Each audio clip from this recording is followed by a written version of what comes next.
s'intéresser aux jeux dédiés à l'apprentissage de certains éléments du design produit, du design UX UI, que l'on peut retrouver sur cette page, sur ce site web.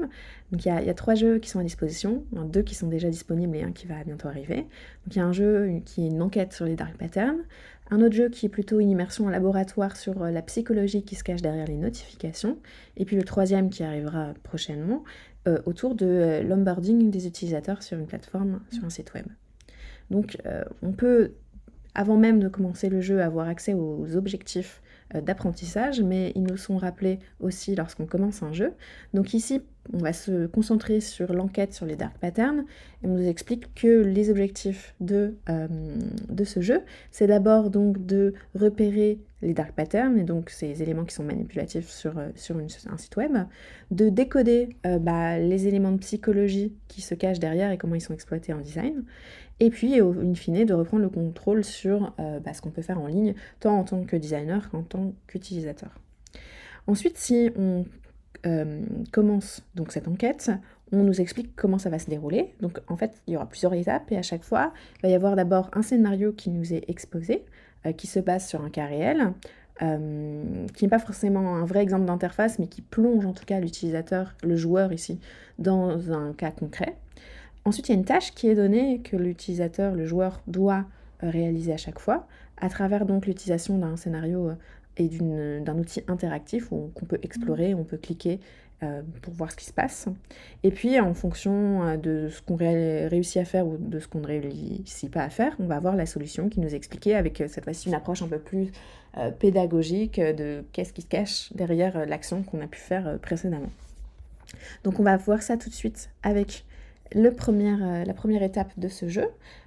On retrouve un petit résumé de où on se situe dans le jeu, on peut passer cette leçon-là et passer à une suivante.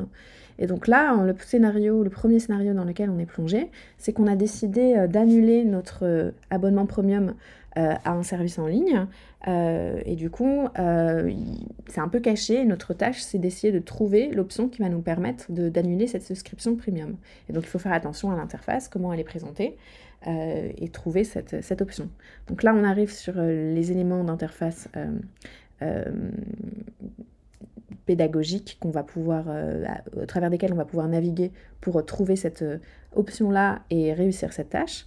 Donc là, on voit notre plan, on peut comprendre ce qu'on fait, on peut naviguer un peu pour comprendre les différents types de souscriptions, on voit qu'on n'a plus que 2 jours et que c'est automatiquement renouvelé, donc c'est pour ça qu'on va vouloir changer. Et donc là, il y a plein d'autres fonctionnalités, il y a plein de choses, on voit un gros bouton vert qui nous saute aux yeux, et donc potentiellement, on va peut-être se tromper au premier abord, et si on s'est trompé et qu'on a cliqué sur continuer le plan premium, on peut avoir donc potentiellement un petit indice qui nous explique ce qui se passe et vers quoi on peut se diriger. Et donc qui va nous aider et nous guider vers la bonne option, qui est donc ce bouton qui est un peu plus caché par rapport à l'autre bouton sur lequel on avait cliqué précédemment. Et donc là, on nous dit bravo, tu as bien identifié ce dark pattern. Et tu peux donc avoir accès à l'explication. Donc là, il y a toute une solution assez détaillée de ce qui se cache derrière ce dark pattern. La solution, l'impact sur ce qui se passe vraiment dans la vraie vie, et puis des exemples où tu peux voir ce genre de choses réellement dans les sites qu'on peut utiliser au quotidien. Et donc à chaque fois, pour chaque leçon, on va avoir le même déroulé, donc un scénario, une tâche, on réalise la tâche, et puis on peut avoir des indices, la solution, etc.